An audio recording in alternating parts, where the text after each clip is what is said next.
Hello student, welcome to मीनाताईचा class. तर आज आपण स्टँडर्ड फिफ्थ मधला EVSचा जो थर्ड लेसन आहे, द अर्थ आणि लिव्हिंग वर्ल्ड त्याचे क्वेश्चन आन्सर सॉल्व्ह करूया.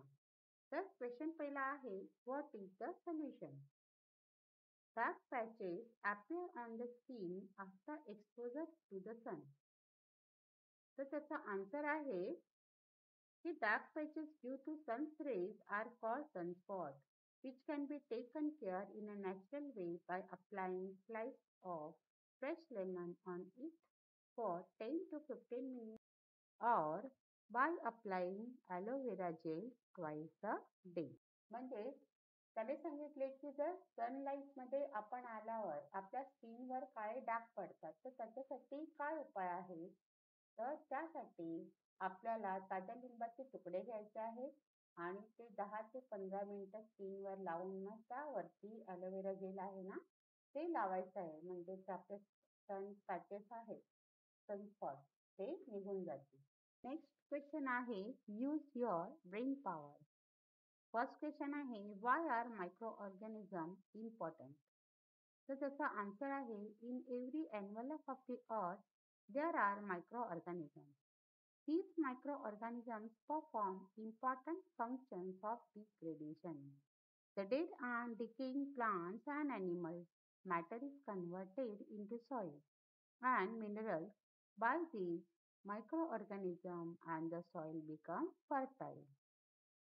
सेकंड क्वेश्चन आहे की सूक्ष्मजीव महत्वाचे का आहेत? मायक्रोऑर्गॅनिझम्स इम्पॉर्टंट का आहेत?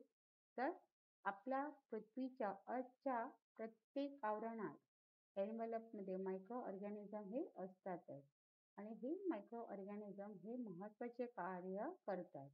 ते डेड आणि डेकिंग जे प्लांट्स असतात, मृताने कुजणाऱ्या वनस्पती किंवा प्राणी असतात, त्यांचे माती आणि मिनरल्समध्ये ते रूपांतर, ट्रान्सलेशन त्यांचं करत असतात आणि त्याच्यामुळे जी आपली माती आहे ती फर्टाईल म्हणजे सुपीक बनते. सेकंड क्वेश्चन आहे, think about all the foodstuffs obtain from the sea. Find more information and write 10 lines about them. तर समुद्रातून मिळणाऱ्या सर्व अन्न पदार्थांचा विचार करायचा आहे आणि त्याबद्दल आपल्याला 10 लाईन्स आहे ती इन्फॉर्मेशन आहे ती लिहायची आहे. तर फर्स्ट आन्सर आहे, many marine organisms inhabit sea. Some of these from our food. आपल्याला समुद्रातून खूप सागरी जीव राहतात, त्यापैकी काही आपले अन्न बनतात. नेक्स्ट आहे, various edible varieties of fish are caught from the sea. समुद्रातून विविध प्रकारचे खाद्य म्हणजेच खाणारे मासे पकडले जातात. नेक्स्ट आहे third point, there are good quality protein and fatty acids in the fish. माशांमध्ये चांगल्या दर्जाचे फॅटी ॲसिड्स आणि प्रथिने म्हणजेच प्रोटीन असतात. देअरफॉर फोर्थ पॉइंट आहे, therefore it is nutritive food. Fifth point आहे, shellfish varieties such as prawn, crab, lobsters are favorite food items in the worldwide. म्हणजेच आपले जे खाणारे मासे आहेत त्यापैकी जास्त करून प्रॉन म्हणजेच कोलंबी, खेकडे, लॉबस्टर हे पूर्ण जगभरात आवडते मासे खाद्यपदार्थांमध्ये यांचा समावेश होतो.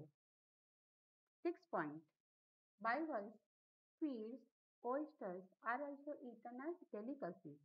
म्हणजेच बायवल्स, स्क्विड्स आणि ओयस्टर्स आहेत, हे मासे आहेत, हे जलचर जीव आहेत, ते खूपच नाजूक असतात. 7 point, agar is the substance made from marine algae which is used in jellies and pudding. तर agar हा एक प्रकारचा मरीन algae आहे, समुद्री जीव, की जो जेलीज आणि पुडिंग मध्ये यूज करतात. 8 point, salt is made from the sea water. समुद्रापासून आपल्याला मीठ मिळते. 9 point, young ones of prawns and fishes are use for aquaculture. म्हणजेच कोलंबी आणि माशांचे छोटे छोटे पिल्ले असतात, त्याचा उपयोग मत्स्यपालनासाठी सुद्धा केला जातो. आणि लास्ट पॉइंट आहे 10 point, In some countries, potable water is made from the sea water by special process. म्हणजे काही देशांमध्ये पिण्याचे पाणी आहे ते समुद्राच्या पाण्यापासूनही काही स्पेशल प्रोसेसेस करून बनवले जाते. नेक्स्ट क्वेश्चन आहे question number 2. Answer the following question. First question आहे सेकंडचा, what are clouds made of?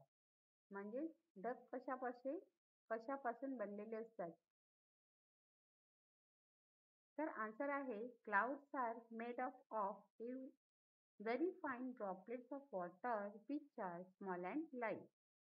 The sun heat evaporates the water to form vapor from the earth's surface. These water vapor rises high up in the atmosphere. At cool heights, it condenses, forming fine droplets of water, which in turn make the cloud. ढग हे पाण्याच्या अतिशय बारीक थेंबांपासून बनलेले असतात. त्यामुळे ते एकदम छोटे असतात, ते खूप सूक्ष्म आणि लहान असतात आणि हलके असतात. तर सूर्याच्या उष्णतेमुळे पाण्याचे काय होते, बाष्पीभवन होते आणि हे बाष्पीभवनाने पाण्याची वाफ तयार होते. ही वाफ ॲटमॉस्फिअरमध्ये पसरली जाते उंचावर आणि ती जशी उंचावर गेली तशी ती थंड होते आणि घनरूप होऊन परत पाण्याचे बारीक असे थेंब तयार होतात. अशा तऱ्हेने ढग बनतात. Question number 2. What is mean by biosphere? Biosphere म्हणजे काय? Living things occupy parts of the lithosphere, hydrosphere and atmosphere. Living things and all the parts they occupy are together called the biosphere. म्हणजे सजीव वस्तू lithosphere, हायड्रोस्फियर आणि atmosphere हे आपल्या वातावरणाचा काही भाग आहेत ते पूर्ण व्यापतात आणि त्यामुळे हे लिव्हिंग थिंग्स आहे आणि त्याने जे पार्ट्स ऑक्युपाय केले आहेत म्हणजे व्यापलेला आहे त्या सगळ्यांना एकत्रितपणे आपण बायोस्फियर म्हणजे जीवावरण असे म्हणतात. Question number 3. Make a list of the land forms you see in your surroundings and give a description of any two of them. तर फर्स्ट आहे हिलॉक म्हणजे टेकडी. Hillock is a small sized mountain. The land of hillock is sloping. It is easy to climb a hillock. म्हणजे टेकडी आहे तर छोट्या डोंगराला टेकडी असे म्हणतात आणि ह्या टेकडीवर चढणं खूप सोपं असतं आणि खूप मजाही येते चढायला. त्यामुळे लहान मुलांना टेकडी खूपच आवडते कारण ते चढण्यात खूपच एक्सपर्ट असतात. नेक्स्ट आहे plain. Playground is a plain. Plain is the flat part of the land. Plain म्हणजेच मैदान. खेळाचे मैदान म्हणजेच मैदान आहे आणि मैदान म्हणजे जमिनीचा सपाट भाग की ज्यावरती मुलं मैदानामध्ये खूप तऱ्हेचे खेळ खेळतात. क्वेश्चन नंबर 4 आहे in the following sentences underline the words that refer to landform. First आहे Anil lives at the foot of a hill. तर ह्यामध्ये लँडफॉर्म आहे हिल म्हणजे टेकडी. नेक्स्ट आहे Riya lives in a plateau region. तर रिया प्लेटू रिजन मध्ये राहते तर इकडे प्लेटू रिजन हा ह्याला अंडरलाईन करूया कारण तो लँडफॉर्म आहे. नेक्स्ट क्वेश्चन आहे question number 5. Write a note about the following. First आहे evaporation. The heat changes water into vapour. This action is called evaporation. The sun's heat converts the water present on the earth's surface into water vapor. This vapor condenses and comes in the form of rain back to the surface of the earth. Evaporation म्हणजे बाष्पीभवन. उष्णतेमुळे पाण्याचे बाष्पामध्ये रूपांतर होते त्याच वेळेला evaporation म्हणजे बाष्पीभवन असे म्हणतात. नेक्स्ट आहे condensation. Condensation is the process in which vapor is changed into water. In nature, due to condensation, there is rainfall. The water vapor that reaches the upper layers of atmosphere gets condensed and forms fine droplets of water. Condensation एक असा process आहे की ज्यामध्ये पाण्याची वाफ आहे ती change होऊन त्याचं पाणी होतं आणि ह्या नेचरच्या कंडेन्सेशनमुळे पाऊस पडतो. तर ही वॉटर वेपर आहे ते अप्पर लेयर्स ॲटमॉस्फिअरच्या अप्पर लेयरपर्यंत पोहोचतात आणि तिथे गेल्यावर ते कंडेन्स होतात आणि परत त्यांचं रूपांतर आहे ते फाईन ड्रॉपलेट्समध्ये होते. नेक्स्ट टॉपिक आहे the water cycle. Due to sunset, the water on the Earth's surface is continuously evaporating. Due to cool temperature at the height, the water vapor condenses, forming fine droplets of water. These droplets lather from clouds.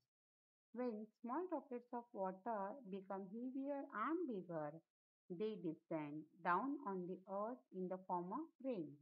Rainwater mixes with different water bodies. In this way, water moves in the cyclic manner, which is known as water cycle. तर water cycle काय आहे ते आपण बघूया. सनच्या सूर्याच्या उष्णतेमुळे पाण्याचे काय पृथ्वीवर पाणी आहे त्याचे सतत बाष्पीभवन होत असते. ते इव्हॅपोरेटेड होत असतं सतत आणि त्यानंतर ते कूल टेम्परेचरमध्ये गेले उंचीवर की परत त्या वॉटर वेपर कंडेन्स होतात आणि परत ते पावसाच्या पाण्याच्या रूपाने खाली पृथ्वीवर येतात. Fine droplets of water. आता हे ड्रॉपलेट्स आहेत हेच नंतर ढग बनतात. त्यामुळे जेव्हा पाण्याचे छोटे छोटे थेंब आहेत ते खूप जड आणि हेवियर होतात म्हणजे बिगर आणि हेवियर होतात जड आणि मोठे तर ते पावसाच्या रूपाने परत पृथ्वीवर येतात in the form of rain. अशा तऱ्हेने हे रेन वॉटर आहे ते वेगवेगळ्या मिक्स होतात डिफरंट वॉटर बॉडीजमध्ये आणि पृथ्वीचे हे चक्र आहे पाण्याचे ते सतत चालूच असतं आणि त्यामुळे त्याला वॉटर सायकल असे म्हणतात. Question number 6. Give 2 examples of each म्हणजे 2 प्रत्येकी उदाहरण द्यायचे आहे. वेदर रिलेटेड इव्हेंट हवामानाच्या संबंधित इव्हेंट्स आहेत त्याच्याबद्दल आपल्याला 2 एक्झाम्पल्स द्यायचे आहेत. तर फर्स्ट आहे फॉर्मेशन ऑफ क्लाउड म्हणजे ढगांची निर्मिती आणि सेकंड आहे रेनफॉल पाऊस, थर्ड आहे फॉग, फोर आहे विंड. आहे question number 2 sources of water म्हणजे पाण्याचे स्रोत कोणकोणते आहेत ते आपल्याला सांगायचे आहे तिकडे.